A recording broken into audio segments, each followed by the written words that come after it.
en las plantaciones de azúcar de Cuba en 1831. Una noche de tormenta cambió para siempre el destino de dos familias y puso en marcha una tragedia que retumbaría durante generaciones enteras. Una condesa española, atrapada en un matrimonio lleno de apariencias, y una esclava africana, marcada por la violencia de la trata, hicieron un pacto que nadie en su sano juicio se hubiera atrevido ni siquiera a imaginar. Intercambiaron a sus bebés recién nacidos. Lo que empezó como un acto desesperado de dos madres que solo querían salvar a sus hijos, se convirtió en la chispa que destrozó una de las dinastías más poderosas de Cuba colonial. Un acuerdo secreto, sellado con lágrimas y dolor, que terminaría revelando los rincones más oscuros de la esclavitud y del poder en el Caribe español. Imagínense nada más, dos niños nacidos la misma noche, bajo la misma luna llena, pero destinados a crecer en mundos completamente al revés. Uno rodeado de mármol y lujos, criado como heredero de una fortuna.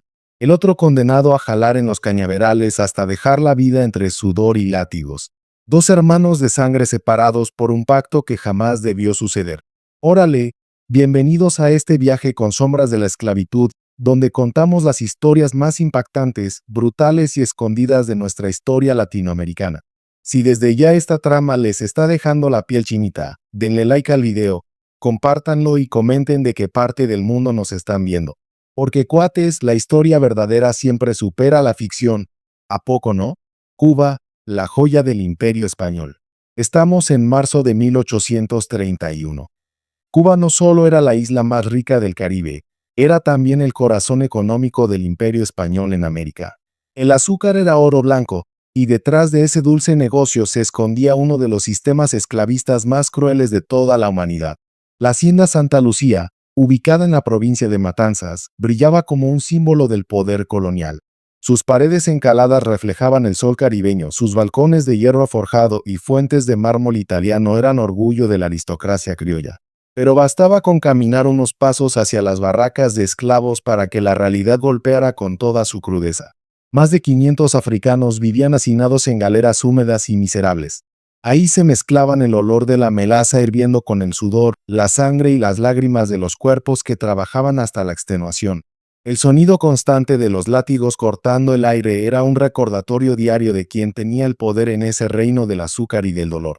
Dos mujeres, dos mundos, un destino compartido.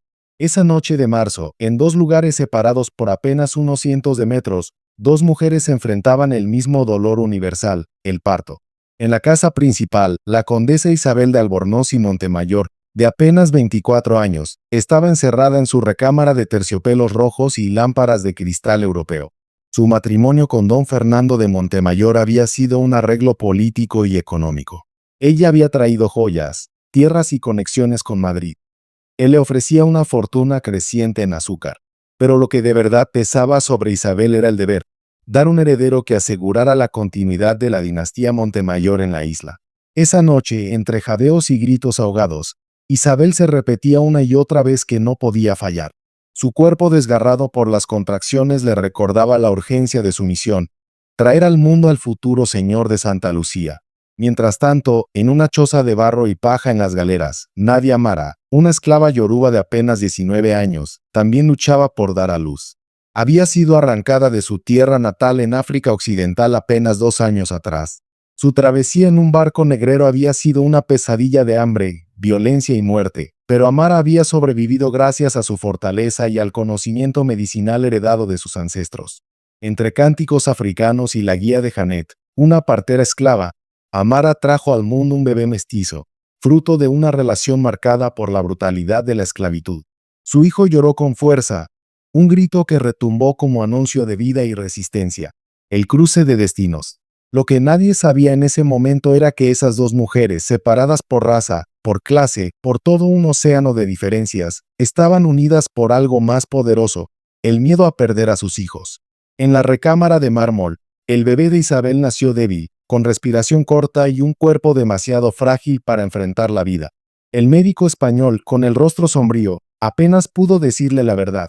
Las probabilidades de que sobreviviera eran casi nulas. En la galera, en cambio, el hijo de Amara nació fuerte, con pulmones sanos y piel clara. Su llanto llenó el cuarto como una victoria contra la esclavitud que lo esperaba. Pero Amara sabía bien lo que significaba. un niño esclavo, y además mestizo, era casi una sentencia de tragedia. Podría ser vendido, separado de ella, o condenado a trabajos forzados desde la infancia. Ese contraste brutal encendió la chispa de lo que vendría. La decisión imposible. Al amanecer, mientras la tormenta tropical azotaba con furia las cañas de azúcar, Isabel tomó una decisión desesperada. Se envolvió en un chal oscuro, caminó descalza por el barro y llegó hasta las galeras, un lugar donde ninguna condesa debía poner un pie. Amar abrió la puerta con el corazón acelerado, sosteniendo a su bebé contra el pecho. Lo que vio la dejó helada, a la condesa empapada, con los ojos rojos de tanto llorar, suplicando hablar con ella. Tu hijo nació fuerte. El mío está muriendo. Si no hacemos algo, lo perderé. Pero si intercambiamos a los bebés, ambos tendrán una oportunidad. El tuyo crecerá como heredero de una fortuna. El mío será cuidado, protegido. Quizás sobreviva entre ustedes. Te lo juro por mi vida. El silencio fue absoluto. Solo el trueno lejano y el llanto de los recién nacidos llenaban el aire. Amara sabía que aceptar significaba traicionar su propia sangre, pero también darle a su hijo un futuro que jamás podría darle como esclava. Fue ahí, en esa choza de barro, donde nació el pacto mortal de 1831. 5 años habían pasado desde aquella noche de tormenta en 1831. Lo que comenzó como un pacto desesperado se había transformado en una mentira cada vez más difícil de sostener. En la superficie, la hacienda Santa Lucía parecía vivir una época dorada. Los campos de caña producían como nunca, don Fernando de Montemayor expandía su imperio azucarero, e Isabel finalmente tenía un heredero legítimo que mostrar con orgullo en las reuniones de la aristocracia habanera. Ese niño, conocido por todos como Carlos Fernando de Montemayor, era en realidad el hijo de Amara. Desde pequeño demostró una inteligencia fuera de lo común. A los 4 años ya repetía palabras en francés y recitaba de memoria pasajes que escuchaba de los libros de su tutor. Los visitantes de la familia quedaban fascinados con su vivacidad, con su manera de observarlo todo como si entendiera más de lo que debía. Pero lo que pocos comentaban en voz alta era otra cosa. Su piel clara, sí, pero con un matiz dorado que lo distinguía. Sus rasgos, delicados pero con una fuerza inexplicable, recordaban a algo que no era del todo europeo. Isabel lo sabía.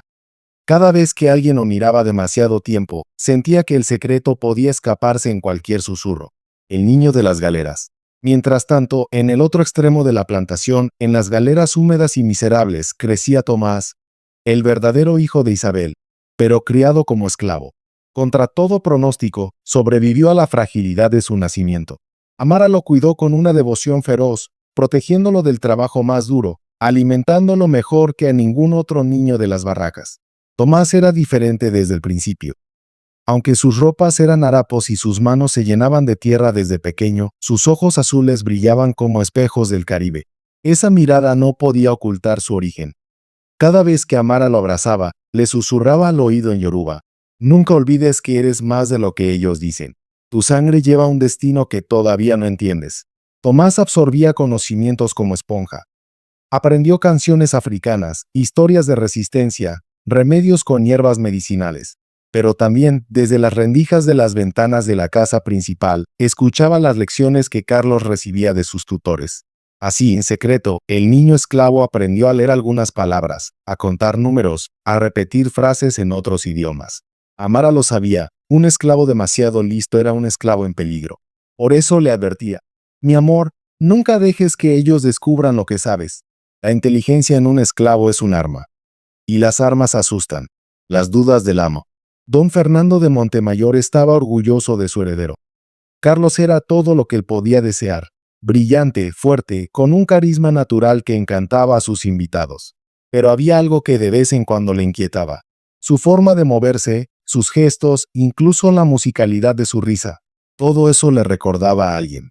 Una tarde, mientras observaba cómo Carlos jugaba en los jardines, notó que el niño levantaba la cabeza y sonreía de la misma manera que lo hacía Mara, la esclava yoruba. Fue apenas un instante, pero suficiente para sembrar una semilla de duda en el corazón del hacendado. ¿Será solo una coincidencia?, se preguntó, pero rápidamente desechó la idea. En su mundo, las coincidencias siempre se acomodaban a favor del poder. Isabel y el peso del secreto. Para Isabel, en cambio, el secreto se había vuelto una obsesión. Amaba a Carlos con la fuerza de una madre, pero cada vez que lo miraba veía el rostro de Amara reflejado en su hijo adoptivo, y al mismo tiempo, no podía evitar que su corazón se acelerara cada vez que cruzaba la mirada con Tomás en los jardines o cuando lo veía corriendo descalzo junto a otros niños esclavos. Era como si la sangre la traicionara, recordándole constantemente que el niño que debería ser su orgullo vivía en cadenas, mientras otro ocupaba el lugar destinado para él. Más de una vez se escapó de madrugada hacia las barracas, inventando excusas para vigilar a Tomás. Le llevaba frutas, ropa, pequeñas protecciones que intentaban aliviar la culpa que la consumía. Cada vez que lo veía, sentía un amor inexplicable, un instinto maternal imposible de ocultar. El encuentro inevitable. Un día de julio de 1836, cuando ambos niños tenían 5 años, el destino decidió juntar sus caminos. Carlos, aburrido de una lección de latín, escapó hacia los campos traseros buscando aventura. Allí encontró a Tomás, que ayudaba a Amara a recolectar hierbas medicinales. Los dos se miraron en silencio. Algo en sus rostros les resultaba extrañamente familiar. ¿Cómo te llamas?, preguntó Carlos con la curiosidad típica de un niño acostumbrado a recibir respuestas. Tomás, joven amo, respondió el otro, bajando la cabeza como le habían enseñado. No me digas joven amo. Llámame Carlos. ¿Quieres jugar conmigo? Lo que empezó como un juego infantil se transformó en una amistad prohibida. Semana tras semana, Carlos buscaba excusas para encontrarse con Tomás. Juntos compartían historias, aprendían uno del otro. Tomás enseñaba remedios africanos y cuentos de sus ancestros. Carlos le contaba de libros, mapas y palabras extranjeras. Era una amistad imposible en el rígido orden colonial, pero los niños no conocían aún el peso de esas cadenas invisibles. La furia del amo. La situación no tardó en explotar. Una tarde, don Fernando regresó de un viaje y encontró a su hijo jugando con un niño esclavo en los jardines. Su furia fue inmediata. ¿Qué demonios está pasando aquí?, rugió, haciendo temblar a todos los presentes. Carlos intentó explicar. Padre, solo estaba conociendo a Tomás. Es muy listo, sabe cosas increíbles. Silencio, gritó don Fernando. Tú no juegas con esclavos. Tú eres un Montemayor. Ellos son nada. Ordenó que Tomás fuera castigado públicamente, pero Amara se interpuso con una valentía inesperada. Señor, el niño no buscó a su hijo. Si alguien merece castigo, soy yo. El hacendado, sorprendido de que una esclava se atreviera a hablarle de frente, contuvo la ira. No hubo látigos esa vez, pero sí una sentencia. Carlos y Tomás serían separados para siempre. Amara y su hijo fueron enviados a los campos de caña, donde la vida era mucho más dura. 2 caminos, una verdad oculta. Esa separación marcó el destino de ambos. Carlos fue vigilado de cerca como un príncipe enjaulado. Tomás aprendió a resistir en la adversidad, desarrollando una fortaleza que lo convertiría en líder entre los suyos. Isabel, por su parte, comenzó a visitar a escondidas a Tomás en los campos, incapaz de reprimir el instinto que la unía a su verdadero hijo. Cada mirada, cada palabra, era un recordatorio de que el pacto de 1831 estaba lejos de quedar enterrado. La semilla de la tragedia ya estaba plantada. Y cuando germinara, nadie en la hacienda Santa Lucía saldría indemne. 10 años habían pasado desde aquella separación brutal en la hacienda Santa Lucía. Era 1841, y los 2 niños que habían nacido la misma noche de tormenta ahora eran jóvenes de 16 años, moldeados por mundos opuestos, pero unidos por un vínculo invisible que ni el tiempo ni la distancia pudieron romper. Carlos Fernando de Montemayor, criado como heredero, era ya todo un caballero según los estándares de la aristocracia cubana. Había viajado a España por un par de años para estudiar filosofía y matemáticas. Volvió con modales refinados, una visión del mundo más amplia y preguntas que incomodaban a su padre. En las sobremesas de vino y cigarros, mientras don Fernando hablaba con orgullo del negocio azucarero, Carlos se atrevía a lanzar ideas peligrosas. Padre, ¿no cree usted que algún día la esclavitud dejará de ser aceptada? ¿No sería mejor pensar en un sistema donde los trabajadores reciban salario? Don Fernando casi se atragantaba de rabia. Has perdido la razón, muchacho. Nuestra fortuna existe gracias a las cadenas. El día que liberes a los esclavos, nos quedamos en la ruina. Isabel escuchaba en silencio, con el corazón en la garganta. Cada palabra de su hijo adoptivo le recordaba que la sangre africana de Amara corría por sus venas, que esa semilla de rebeldía no venía de la educación europea, sino de un destino marcado desde su nacimiento. Tomás, el hijo de las galeras, Mientras Carlos cuestionaba la lógica del poder, Tomás, el verdadero hijo de Isabel, se había convertido en un joven fuerte y carismático en los campos de caña. A pesar de la brutalidad de su vida diaria, había desarrollado una presencia que atraía a todos los esclavos a su alrededor. De noche, bajo la luz de las hogueras, Tomás organizaba reuniones secretas. Les hablaba de dignidad, de justicia, de que ellos, los esclavos, eran mayoría. Hermanos, somos los que hacemos todo el trabajo. Somos la sangre y la fuerza de esta isla. ¿Por qué aceptamos vivir encadenados mientras ellos viven en palacios? Un día, todo esto puede cambiar. Los ancianos lo escuchaban con respeto, los jóvenes con ansias de libertad. Sin saberlo, Tomás se estaba convirtiendo en la chispa de una futura rebelión. El reencuentro prohibido. El destino, como siempre, no podía mantenerse al margen. Una noche de agosto de 1841, Carlos logró escapar de la vigilancia de los criados que lo acompañaban a todos lados. Caminó entre cañaverales buscando aire fresco y ahí, casi como un milagro, se encontró con Tomás. Ambos se miraron en silencio. 10 años habían pasado desde aquel primer encuentro en los jardines, pero el reconocimiento fue inmediato. Carlos, susurró Tomás con una mezcla de sorpresa y alivio. Hermano, respondió Carlos sin pensarlo, como si esa palabra hubiera estado esperando en su boca desde siempre. Durante horas conversaron a escondidas. Carlos habló de Europa, de ideas nuevas, de filósofos que hablaban de libertad e igualdad. Tomás le relató la dureza de los campos, los castigos, la desesperación de los suyos. Fue entonces cuando Tomás confesó lo que venía tramando. Algunos de nosotros pensamos que ya es hora de luchar. No podemos seguir viviendo así, pero necesitamos ayuda. Información, armas, estrategia. Carlos lo miró con determinación. Cuenta conmigo. Si puedo usar lo que sé, si puedo moverme en el mundo de los amos para traerles ventaja, lo haré. Estoy dispuesto a arriesgarlo todo. Ese momento selló una alianza secreta que ningún documento registraría, pero que sería capaz de sacudir los cimientos de la plantación Santa Lucía. Las sospechas crecen. Isabel pronto notó cambios en Carlos. Lo veía más inquieto, más distraído. Hacía preguntas demasiado específicas sobre los guardias, las armas, los horarios de los capataces. Una noche lo confrontó en su habitación, temblando de miedo por lo que sospechaba. Hijo, ¿hay algo que quieras decirme? ¿Algo que estés ocultando? Carlos la miró con una sonrisa que no llegó a sus ojos. Nada, madre. Solo intento prepararme para lo que vendrá cuando herede la plantación. Pero Isabel reconoció esa mirada. Era la misma expresión que había visto años atrás en el rostro de Amara, cuando ocultaba secretos imposibles de confesar. El pasado se le venía encima como una ola, recordándole que la mentira del intercambio estaba viva y a punto de estallar. Amara y la carga del silencio. En los campos, Amara observaba a Tomás con un orgullo contenido. Lo había visto crecer contra todo pronóstico, del bebé débil y enfermo al joven fuerte que ahora lideraba a otros esclavos. Pero también lo miraba con un temor desgarrador. Sabía que la rebeldía era fuego, y el fuego podía arrasar con todo. En sus noches de insomnio, recordaba una y otra vez aquella madrugada de 1831. El pacto con Isabel había salvado 2 vidas, pero también había condenado a todos a un destino lleno de riesgos. ¿Cuánto tiempo más podrían sostener el secreto? ¿Cuánto tiempo más antes de que alguien notara las similitudes entre Carlos y ella o entre Tomás e Isabel? Un pacto a punto de romperse.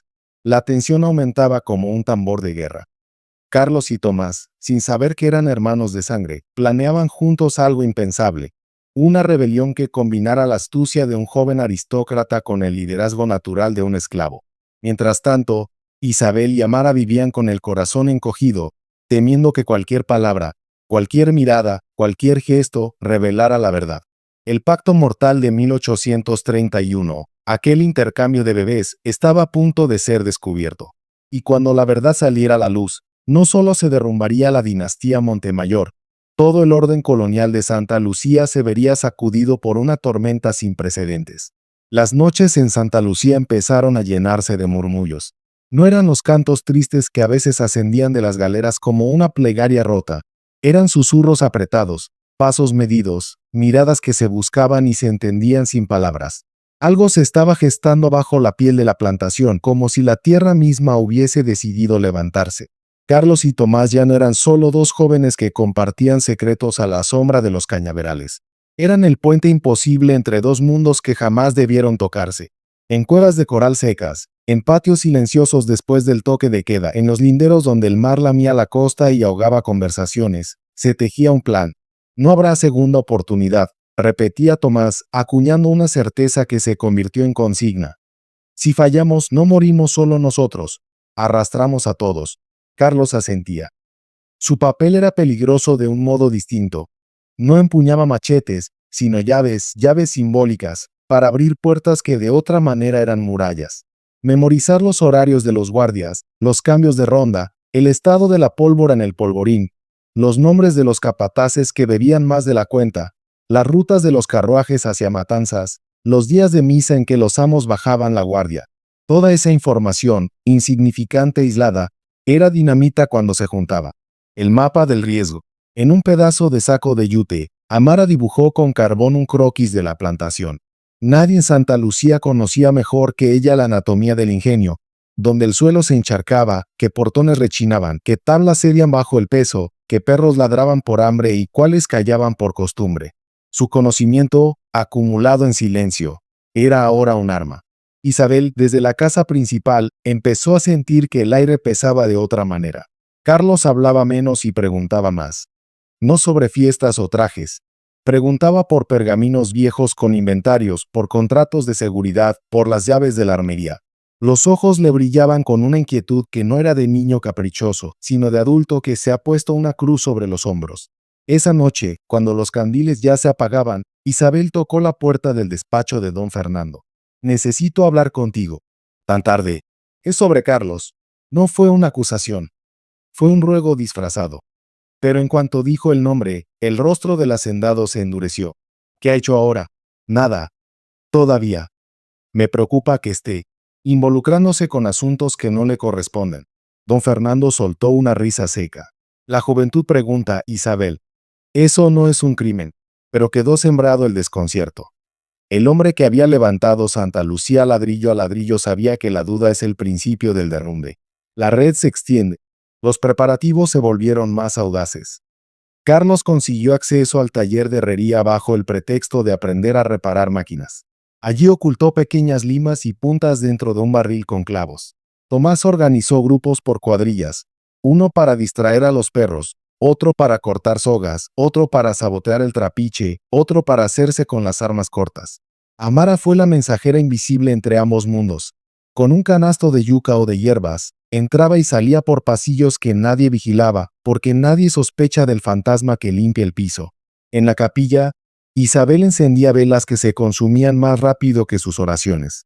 En el banco de madera, con los dedos entrelazados, repetía un rezo que parecía ahogarse en su propia culpa. Dios mío, si hay una verdad que se deba saber, dame el valor. Pero cada vez que el valor asomaba, veía el rostro de Tomás o el de Amara o el de Carlos, y el valor se convertía en miedo. Una tarde, al salir de la capilla, Isabel se cruzó con Amara. No había nadie. No habló ninguna. Se miraron. En ese silencio cabía todo el pasado. Isabel apretó la medalla en su cuello. Amara apretó el yute con el croquis. Nadie habría dicho que dos madres sostienen un mundo con la mirada. La fecha. Eligieron el día de Nuestra Señora de las Mercedes. Había lógica y símbolo. Muchos amos acudirían a celebraciones en Matanzas, y la patrona de los cautivos parecía una aliada en la sombra. A las 2 de la madrugada, cuando el azúcar estiva sus hornos y los hombres cabecean, Santa Lucía debía caer sin un disparo. Ese era el sueño. El plan era coreografiado. Cortar las cuerdas del molino para que el chirrido diera la señal sin parecerlo. Liberar primero a las mujeres y niños. Inmovilizar a los capataces más crueles. Tomar la armería menor del almacén. Abrir la puerta trasera que daba al camino de manglares. Señalen el farallón con una antorcha cubierta para avisar a la hacienda vecina. En menos de una hora, 5 ingenios debían estar en manos de los suyos. No se mata por matar, decía Tomás. La violencia del amo no será nuestra ley. Si golpeamos, que sea para desarmar, no para vengarnos. Carlos asentía. La verdadera victoria era salir con vida hacia la costa. Había oído rumores de goletas que operaban bajo banderas ambiguas, capitanes que, por oro o por ideas, aceptaban pasajeros indocumentados. Haití era un faro, no tanto por cercanía, sino por memoria. Sospechas y fisuras, pero toda conspiración lleva la sombra de la traición. Mariano, un hombre de manos callosas y mirada huidiza, empezó a apartarse de las reuniones. Su esposa estaba enferma. El capataz le había prometido medicinas y ayudaba a mantener el orden. Al principio, Mariano cerró los puños. Luego los aflojó. La desesperación escarba túneles por donde se filtra el miedo. Una noche, cuando Tomás explicaba cómo dividir a los guardias, Mariano se excusó con un dolor en la espalda y se fue cojeando hacia la barraca. No fue a la barraca. Fue a la casa de don Esteban, el capataz mayor. Tocó con 3 golpes cortos. Tardaron en abrirle. Dentro, el aire olía a tabaco fuerte. ¿Qué quieres? Vienen. Van a... Habla claro. Van a moverse la noche de la Virgen. Necesito. Las medicinas. Don Esteban no sonrió. Los traidores no le provocaban alegría. Solo le daban trabajo. Lo acompañó hasta la puerta con un gesto. Después fue directo al despacho de don Fernando. Señor, habrá que adelantar el juego. El padre y la grieta. Cuando don Fernando escuchó la noticia, sintió algo que rara vez se permitía, miedo. No por su vida, se creía a salvo con guardias y armas, sino por su orden. La palabra rebelión no era nueva. Había oído rumores en otras haciendas, sofocados con acero, pero Santa Lucía era su obra. Que aquí brotara la semilla era insulto. Mandó recado a Matanzas, pidió soldados con la urgencia de quien llama al médico para una hemorragia. Y sin embargo, no dijo nada a Isabel ni a Carlos. Prefirió el golpe sorpresa, el tipo de golpe que impide que las preguntas se conviertan en argumentos. Esa noche, al ver a Carlos revisar un libro de cuentas, lo llamó. Ven. Sí, padre. A partir de hoy no bajas al taller, ni a los almacenes, ni te acercas a la armería. ¿Puedo saber por qué? Porque lo digo yo. Carlos apretó la mandíbula. A veces, la tiranía no necesita látigo, le basta una frase. Isabel, desde el umbral, observó a ambos. Sintió que algo invisible se desgarraba entre sus manos, y comprendió que la verdad, esa verdad que llevaba años haciendo fila detrás de sus labios, podía ser lo único que evitara que el mundo ardiera. Pero no habló. Todavía no. La víspera, el sol se hundió detrás de los cañaverales como una moneda roja. En las galeras, las mujeres apretaron lazos, escondieron cuchillos de cocina en doble fondo de canastos, curaron ampollas con infusiones. Los hombres contaron respiraciones. Tomás repasó por última vez las rutas. Si nos cortan el camino de los manglares, tomamos el canal del viejo Trapiche. Si fallan las antorchas, nos guiamos por el Lucero. Nadie debía improvisar. Todos debían estar listos para improvisarlo todo. Amara se acercó a Tomás. No habló de estrategia.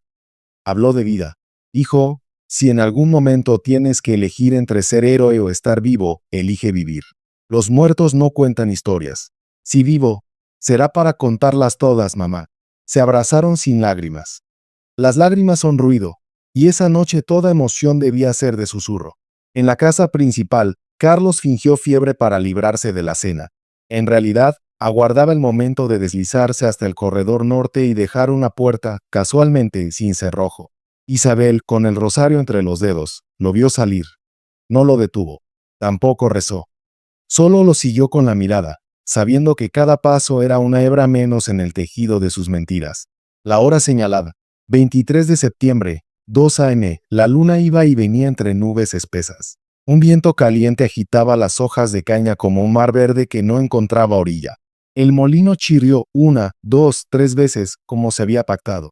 Desde las barracas, sombras empezaron a moverse con precisión de relojero. El grupo de manglares avanzó primero. Cuchillos envueltos en tela. Pies descalzos para no delatarse. El grupo de armería, liderado por Tomás, se deslizó hacia el almacén lateral, donde aguardaban mosquetes viejos pero útiles. Carlos, desde el corredor, entornó la puerta y dejó caer una pequeña cuña de madera, invisible en la oscuridad. Todo iba según el plan. Hasta que un silbato cortó la noche como un rayo. No era de los suyos. Otro silbato respondió desde el camino principal. Luego otro más lejano. Y de pronto, el sonido que nadie quería oír. Cascos de caballos, órdenes en voz alta, el metal de los sables chocando, botas claveteadas sobre tierra dura. De detrás del ingenio emergieron linternas y uniformes. La columna de soldados que don Fernando había pedido, extendiéndose como una culebra de fuego. ¡Alto ahí!, rugió una voz desde la entrada. Por orden del señor Montemayor, nadie se mueve. En el cuadro central, un farol se encendió por completo. Don Fernando, a caballo, espada desenvainada, los ojos en llamas. Don Esteban a su lado, con una cuerda gruesa colgándole del hombro, como un mensaje. Tomás se volvió hacia los suyos. Plan B. Carlos sintió que el corazón le estallaba en el pecho. Desde su posición, vio a su padre. Y vio a Isabel al fondo, pálida, con el rosario colgando como si pesara una tonelada. Vio también, en un extremo, a Amara erguida sin esconderse. Y entonces, sin aviso, el primer disparo rasgó la noche. La bala se incrustó en el poste de la armería, a centímetros de la cabeza de Tomás. Todo se volvió movimiento, gritos, carreras, sombras que caían y sombras que se alzaban. El plan cuidadosamente bordado se despedazaba en el suelo, mezclado con tierra y pólvora. Don Fernando alzó la voz por encima del caos. Disparen a matar.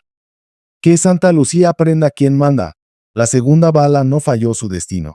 La noche del 23 de septiembre de 1846 quedó grabada en la memoria de todos los que pisaron la hacienda Santa Lucía. Entre humo, gritos y sangre, la rebelión soñada se transformó en una pesadilla.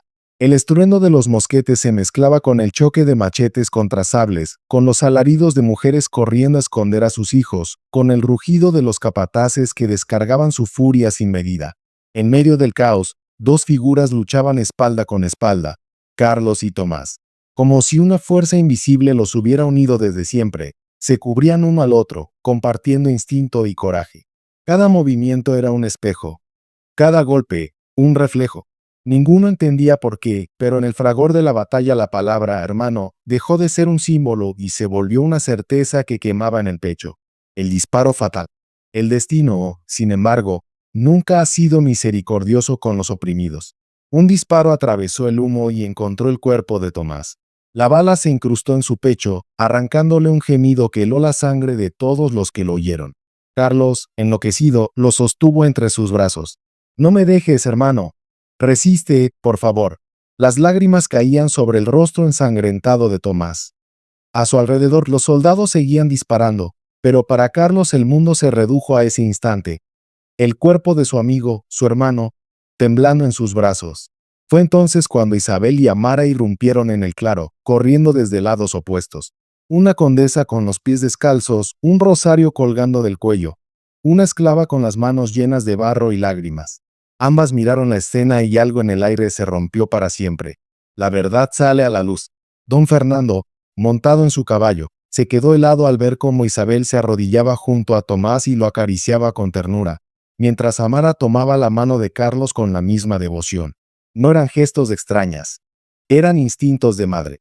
¿Qué significa esto?, rugió el hacendado, con la voz más temblorosa de lo que hubiera querido. Isabel no pudo callar más. Con la cara bañada en lágrimas, se giró hacia él. Fernando, la verdad es esta. Hace 16 años, la noche de la tormenta, Amara y yo intercambiamos a nuestros hijos. El silencio fue más brutal que los disparos. Los soldados bajaron las armas un instante, desconcertados. Amara alzó la voz, sin miedo, mirando directo al amo. Carlos es mi hijo de sangre. Tomás es el hijo de la señora Isabel. Hemos cargado con este secreto para salvar sus vidas. Pero ya no hay nada que esconder. Que el mundo sepa lo que hicimos. Don Fernando sintió el suelo abrirse bajo sus botas. Toda su vida, todo su orgullo, toda su dinastía, se desmoronaba frente a la confesión de dos mujeres que habían roto las reglas del orden colonial. ¡Malditas traidoras!, gritó, fuera de sí. Esto destruye mi nombre, mi familia, mi hacienda. Los dos morirán por su insolencia. Últimas palabras de un hermano. Tomás, agonizante, apretó la mano de Carlos. Con voz débil pero firme, alcanzó a decir: ahora lo entiendes, ¿verdad? Siempre supimos que éramos más que amigos. Somos hermanos. De sangre, de destino. Carlos asintió, ahogado en llanto. Hermano, te juro que tu muerte no será en vano. Lucharé toda mi vida para derrumbar estas cadenas. Tomás esbozó una sonrisa leve, y con el último aliento susurró: vive lo que yo no podré. Ama sin miedo. Sé libre. Sus ojos se apagaron mirando el cielo estrellado del Caribe. El silencio que siguió fue más fuerte que cualquier disparo. La venganza del amo. Ciego de rabia, don Fernando ordenó que Isabel y Amara fueran apresadas. A Carlos lo declaró desheredado y traidor. Ya no eres un Montemayor. Desde este día, no eres nada. La sentencia fue inmediata. Tomás sería ejecutado públicamente al amanecer junto con otros rebeldes capturados. Isabel enviada a un convento de clausura en España. Amara vendida a una plantación lejana, lejos de su hijo perdido. Carlos, desterrado a la península con apenas una pensión miserable. La rebelión fue sofocada con brutalidad, y la hacienda Santa Lucía volvió al silencio impuesto del látigo. Pero el secreto ya no podía enterrarse de nuevo. El legado de los hermanos. Al amanecer, Tomás fue ejecutado en la plaza de Matanzas junto a 40 esclavos más. Murió con la cabeza erguida, entonando un canto yoruba que hablaba de libertad, mientras Amara lo miraba desde la multitud con los ojos enrojecidos. Isabel fue encerrada en un convento en Sevilla, donde pasó el resto de sus días escribiendo en secreto la historia del pacto. Antes de morir en 1860, confesó todo a la Madre Superiora, quien lo registró en archivos ocultos de la Iglesia. Amara fue vendida y murió 5 años después, desgastada por el trabajo y la pena, pero con la certeza de que había salvado a su hijo alguna vez. Carlos, desterrado en España, tomó el apellido López para borrar el peso de Montemayor. Nunca se casó ni tuvo hijos. Se dedicó por completo a la causa abolicionista. Publicó un libro titulado Hermanos de Sangre, la verdad sobre la esclavitud en Cuba, que se volvió una referencia entre los movimientos antiesclavistas europeos. En cada página llevaba consigo el recuerdo de Tomás, su verdadero hermano, el ocaso del amo. ¿Y qué fue de don Fernando? El hacendado que creyó dominarlo todo murió arruinado y solo en 1855. Sus plantaciones, golpeadas por rebeliones y deudas, se desplomaron como un castillo de naipes. Nadie lo lloró. En la memoria de la isla, su nombre quedó marcado como símbolo de soberbia y tiranía. Una historia que no muere. La rebelión falló, sí, pero no fue inútil. Décadas después, cuando la esclavitud fue abolida en Cuba en 1886, los ancianos esclavos de Matanzas todavía contaban la historia de los dos hermanos de Santa Lucía, uno criado como amo, el otro como esclavo, unidos por un pacto secreto que reveló la hipocresía del sistema. Decían que cuando alguien se levantaba contra la injusticia, era el espíritu de Tomás cantando desde el otro lado del tiempo. Decían que cuando un hijo cuestionaba a su padre poderoso, era Carlos recordando su promesa. Reflexión final. Así terminó la tragedia del Pacto Mortal de 1831, un acuerdo nacido del amor de dos madres que intentaron salvar a sus hijos y que, sin saberlo, encendieron la chispa de una lucha mucho más grande. Porque la verdad es esta, cuates, ni la sangre, ni la raza, ni la clase social pudieron separar lo que el destino ya había unido. Los Montemayor fueron destruidos, sí, pero de sus cenizas nació una lección que todavía resuena, que la justicia y la hermandad son fuerzas más poderosas que cualquier látigo o cualquier fortuna.